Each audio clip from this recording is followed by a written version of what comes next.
ભીનામાં શાકભાજીનો જે બગાડ હોય એ બરાબર, પછી વધેલા શાકભાજી હોય ને આપણે કાપીને એ બધી ભીનો કચરો.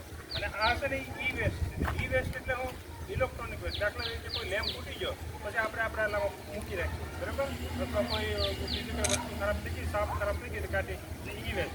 એટલે આ ત્રણ છે ને 3 પ્રકારની ડસ્ટબિનો. કેટલા પ્રકારની ડસ્ટબિન?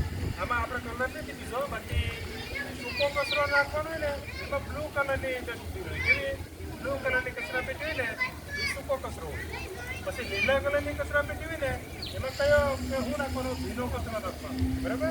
તમે આપણે સિટીમાં રહેતા હોય ને, હવે તો ગામડામાં પણ આવી જાય, ટીમ્બીમાં પણ એમાં 2 એલી ડસ્ટબિન નાખી વાહન આવે ખબર છે ઓલી બરાબર. એમાં 2 અલગ અલગ કલરની 2 વિભાગ હોય. એક લીલા કલરનો હોય ને એક બ્લુ કલરનો. એટલે આપણે લીલા કલર હોય ને એમાં ભીનો કચરો નાખવાનો, અને જે બ્લુ કલર હોય ને એમાં શું નાખવાનો હોય? સૂકો કચરો બરાબર.